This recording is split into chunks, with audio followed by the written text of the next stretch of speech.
दोस्तों यहाँ पर ये सेल्स रिकॉर्ड दिया गया है जो कि डाटा एंट्री शीट में है। डाटा एंट्री शीट में मैं क्या करता हूँ, डे बाय डे सेल्स को रिकॉर्ड करता हूँ। ये जो सेल्स का रिकॉर्ड है ना, ये 3 सेल्समैन का है, नुमान, वसीम और सत्तार।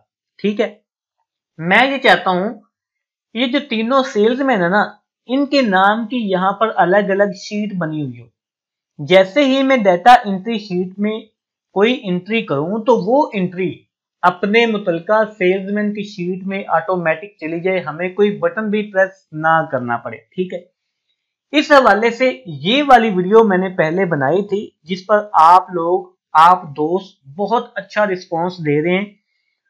लेकिन कुछ दोस्तों के सवाल थे जिसमें मेन सवाल ये था कि क्या हमें हर सेल्समैन या फिर कस्टमर के लिए अलग अलग मैक्रो रिकॉर्ड करना पड़ेगा, और अगर नया कस्टमर आ जाता है तो उसके लिए भी हमें मैक्रो रिकॉर्ड करना पड़ेगा।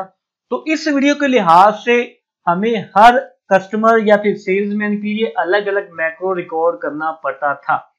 लेकिन आज की ये जो वीडियो मैं बना रहा हूं, आज जो तरीका मैं आपको बताऊंगा, इसमें सिर्फ एक ही दफा छोटा सा मैक्रो रिकॉर्ड करेंगे, उसके बाद डाटा ऑटोमेटिकली ट्रांसफर होता रहेगा। और अगर कोई नया सेल्समैन आ जाता है तो उसके लिए भी हमें कोई भी मैक्रो रिकॉर्ड करने की जरूरत नहीं पड़ेगी।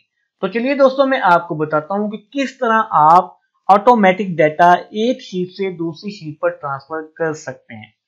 तो सबसे पहले मैं क्या करता हूं, यहां पर एक शीट ले लेता हूं। ठीक है, आपने भी क्या करना है, एक ब्लैंक शीट ले लेनी। मैं इस शीट का नाम क्या कर देता हूं, यहाँ पर नुमान लिख लेता हूं। ठीक है, नुमान, एक ही शीट लेनी है। ठीक है, अब आता हूं जी एंट्री शीट पे। यहां पर आपने क्या करना है, जो हेडिंग्स होंगी ना, उन हेडिंग्स को आपने क्या कर लेना है, सिलेक्ट कर लेना है और कॉपी कर लेना है।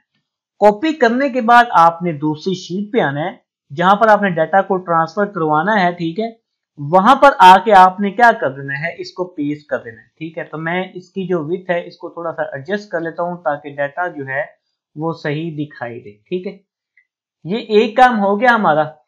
अब दूसरा काम क्या करना है, ये जो सेल्समैन है सिर्फ इसको कॉपी करना है और यहां पर आपने ऊपर क्या करना है, पेस्ट कर देना है। ठीक है, यहां पर हम क्या करेंगे, सेल्समैन का नाम लिखेंगे, जिसका नाम लिखेंगे उसका डाटा यहां पर आ जाएगा। ठीक है, ये काम हमारा हो गया। अब हमने क्या करना है, एक छोटा सा मैक्रो रिकॉर्ड करना है। ठीक है, लेकिन मैक्रो रिकॉर्ड करने से पहले आपने क्या करना है, डाटा शीट जो आपकी मेन शीट होगी उस पर आना है, पूरे डाटा को सिलेक्ट करना है और कंट्रोल टी प्रेस करके इसको टेबल फॉर्मेट में ले आना है। तो मैं ओके प्रेस करता हूं तो यहां पर ये टेबल फॉर्मेट में आ जाएगा। ठीक है, अब आपने उस शीट पे आ जाना है जिस शीट पर आपने डाटा को ट्रांसफर करवाना है। ठीक है, यहां पर आ जाना है। यहां पर आपने एक बात को जहन में रखना है कि इस जगह पर जहां पर सेल्समैन लिखा हुआ है, यहां पर किसी भी बंदे का नाम नहीं होना चाहिए, किसी भी प्रोडक्ट का नाम नहीं होना चाहिए, ये सेल खाली होना चाहिए। ठीक है, दोबारा बता रहा हूं, ये सेल खाली होना चाहिए। अगर किसी भी सेल्समैन, किसी भी प्रोडक्ट, किसी भी कस्टमर का नाम यहां पर आ गया तो जो मैक्रो हमने रिकॉर्ड करना है वो सिर्फ इसके लिए काम करेगा, किसी और कस्टमर के लिए काम नहीं करेगा। ठीक है, अब क्या करना है जी, अब आपने आना है जी डेवलपर टैब पे। यहां पर आपको ऑप्शन मिलेगी रिकॉर्ड मैक्रो की, तो हम छोटा सा मैक्रो रिकॉर्ड करेंगे। मैं इस पर क्लिक करता हूं तो यहां पर मैक्रो की ऑप्शन आ गई है। तो इसका नाम जो है यहाँ पर मैक्रो 2 लिखा हुआ है, तो मैक्रो 2 ही मैं इसका नाम रहने देता हूं और ओके प्रेस कर देता हूं। तो जैसे ही ओके प्रेस करूंगा रिकॉर्डिंग शुरू हो जाएगी। तो मैं ओके प्रेस कर देता हूं। जब रिकॉर्डिंग शुरू हो जाए तब आपने एक्स्ट्रा क्लिक से ग्रेज करना है, ये नहीं करना वहां पे क्लिक कर दिया, वहां पे क्लिक कर दिया, ऐसे आपने नहीं करना। ठीक है, रिकॉर्डिंग शुरू होने के बाद आपने आना डाटा टैब पे। यहां पर आपको ऑप्शन मिलेगी एडवांस फिल्टर की, तो मैं इस पे क्या करता हूं, क्लिक कर देता हूं। तो यहां पर ये एडवांस फिल्टर की जो डायलॉग बॉक्स आ जाएगा। यहां पर आपने सबसे पहले एक्शन में कॉपी टू अनदर लोकेशन, इसको सिलेक्ट कर लेना है। ठीक है, लिस्ट रेंज यहां पर क्लिक करना है और फिर आपने मेन शीट पे आना है। यहां से आपने पूरे डाटा को क्या कर लेना है, सिलेक्ट कर लेना है। ठीक है, उसके बाद क्राइटेरिया रेंज में आना है। यहां पर आपने ये जो ऊपर हमने 2 सेल दिए इनको सिलेक्ट कर लेना है और कॉपी टू में आपने क्या करना है, इसको यहां पर क्लिक करना है और ये जो हेडिंग्स दी गई हैं इन हेडिंग्स को आपने क्या कर लेना है, सिलेक्ट कर लेना है और ओके प्रेस कर देना है। ठीक है, ओके प्रेस मैंने कर दिया तो यहाँ पर सारा का सारा डाटा आ गया। हमारा मैक्रो का काम मुकम्मल हो चुका है, तो मैं यहाँ पर डेवलपर टैब पे जाता हूँ और इसको क्या कर देता हूँ, स्टॉप कर देता हूँ। ठीक है, ये मैक्रो हमारा स्टॉप हो गया है। ठीक है, अब यहाँ पर मैं एक नाम लिखता हूँ, मैं लिख देता हूँ जी नोमान, नोमान। ठीक है, ये आ गया। मैं उस मैक्रो को क्या करता हूँ, रन करता हूँ। तो मैं आता हूँ यहाँ पर मैक्रोस पे। ठीक है, मैक्रो 2 यहाँ पे है, तो रन करता हूँ। तो यहाँ पर आप देखेंगे नोमान की एंट्रीज यहाँ पर शो हो चुकी है। ठीक है, अब आपने एक छोटा सा काम और करना है।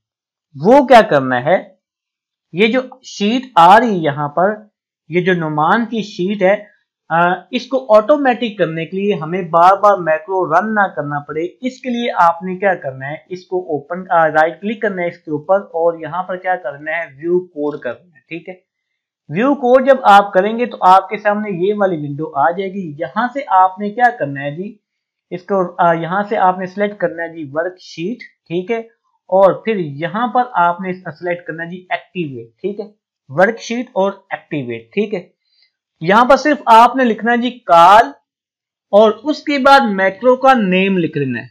ठीक है, जो भी आप मैक्रो का नेम रखेंगे ना वो आपने यहां पर टाइप कर देना है।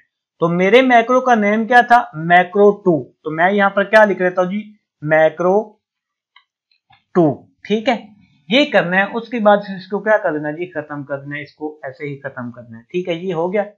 अब देखिएगा कि जब मैं यहाँ पर नुमान की एंट्री करूंगा ना तो दूसरी शीट पे आऊंगा तो वो एंट्री ऑटोमेटिकली यहाँ पर आ जाएगी। मैं यहाँ पर डेट कर लेता हूँ जी 12/20/23। ठीक है, ये डेट आ गई। तो मैं करता हूँ जी नोमान, नोमान की जो प्रोडक्ट कौन सी है जी, पेन। तो इसकी कीमत कितनी है जी, 140 ही मैं कर देता हूँ और क्वांटिटी जो है वो मैं कर देता हूँ जी 100। तो यहाँ पर देखिए 14,000 आ गया।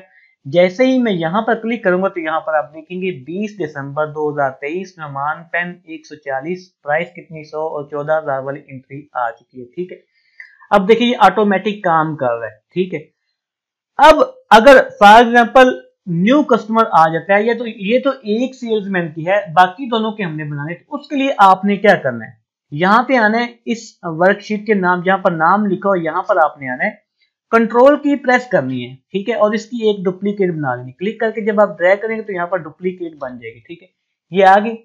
इसको मैं नाम दे देता हूँ जी वसीम, क्या दे देता हूँ जी, वसीम।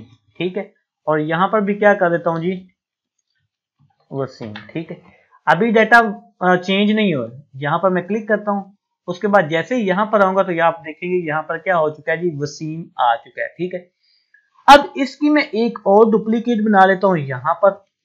ठीक है, इसका नाम रख लेता हूँ जी मैं स्टार। ठीक है, रीनेम, और यहाँ पर क्या कर दिया जी स्टार, स्टार, और यहाँ पर भी क्या कर देता हूँ जी स्टार।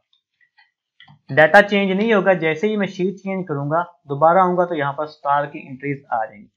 अब यहाँ पर मैं कोई भी एंट्री करूंगा, चाहे स्टार की चाहे वसीम की, तो डेट में यही जो है वो कर लेता हूँ। ठीक है, तो यहाँ पर मैं एक स्टार की कर लेता हूँ। यहाँ पर देखें आप, स्टार में अभी लास्ट एंट्री 19 डेट की है। ठीक है, तो यहाँ पर मैं आता हूँ जी स्टार बुक। ठीक है, इसकी जी क्वांटिटी है वो जी 200, प्राइस कितनी है जी इसकी 450, कितना टोटल होगा जी 90,000। जैसे ही मैं स्टार पे आऊंगा तो यहाँ पर आप देखेंगे ये एंट्री आ चुकी है। इस तरीके से दोस्तों अगर आपका कोई नया कस्टमर आता है, नया सेल्समैन आता है, आपने जस्ट क्या करना है, इसकी एक कॉपी बनानी है। ठीक है, इसको रीनेम करना है और यहाँ पर उस कस्टमर का नाम लिखना है, तो उसका डाटा ऑटोमेटिकली ट्रांसफर होके आ जाएगा। उम्मीद है दोस्तों आपको ये वीडियो पसंद आई होगी। इस वीडियो को लाइक और शेयर जरूर कर दीजिएगा और चैनल को सब्सक्राइब भी लाजमी कर दीजिएगा।